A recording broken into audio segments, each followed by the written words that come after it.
SATV লাইভে আপনাদের স্বাগত জানাচ্ছি। আমি পার্থ চক্রবর্তী। আমরা জনতার জনপ্রতিনিধি নিয়ে আছি বাগেরহাটের সাইনবোর্ডে। এখানে আমাদের সাথে রয়েছেন বিএনপি মনোনয়ন প্রার্থী মনিরুল হক ফরাজি। আমি মনিরুল হক ফরাজি সাহেবের কাছে জানতে চাইবো যে আসলে উনি কতটা আশাবাদী ওনার মনোনয়ন পাওয়া নিয়ে, এবং বিএনপির তরফ থেকে ওনাকে কোনো আশ্বাস দিয়েছেন কিনা, উনি এলাকায় কেমন কাজ করছেন বা ওনার বর্তমান অবস্থা কি, এই বিষয়ে ওনার কাছেই জানতে চাইবো। জি, ধন্যবাদ পার্থদা। আমি আসলে তো গ্রামেই থাকি এবং দীর্ঘদিন আমি গ্রামের সাধারণ মানুষের পালস বুঝে আমি কাজ করতেছি। আমার দলের হাইকমান্ড এখনো কাউকে নমিনেশন কনফার্ম করে নাই, হয়তো দুই চার দিন পরে করবে।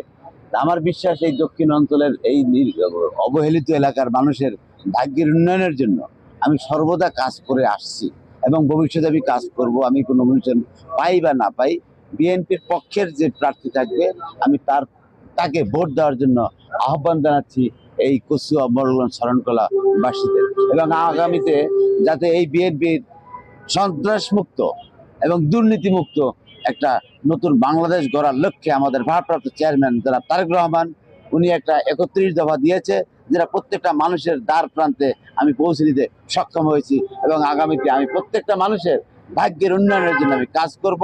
এই এলাকার গরিব জনপদের গরিব মানুষের জন্য আমি সর্বদা কাজ করব। আমার ভিতরে কোনো ভেদাভেদ নাই।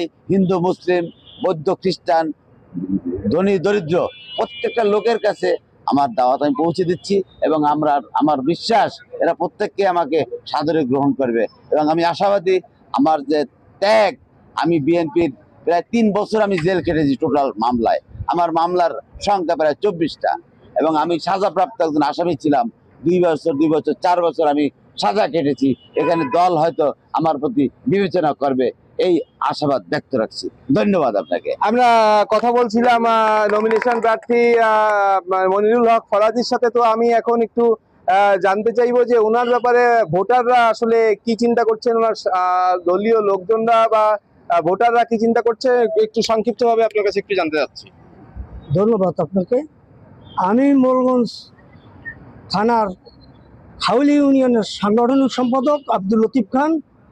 আমি কচুয়া মোড়লগঞ্জ শরণখোলায় জনাব মনিরুল হক ফরাজি সাহেবের সাথে পূজা মণ্ডলে সর্ব জায়গায় পরিদর্শন করছে। হিন্দু মুসলিম যত লোকজন এলাকার সব ওনার পক্ষে আছে, এবং 17 বছর দুঃশাসনের সময়, খুনি সরকারের সময় উনি নেতাকর্মী, মোড়লগঞ্জ শরণখোলা কচুয়ার সমস্ত নেতাকর্মীর খোঁজ খবর রেখেছে, কে কোথায় কিভাবে আছে।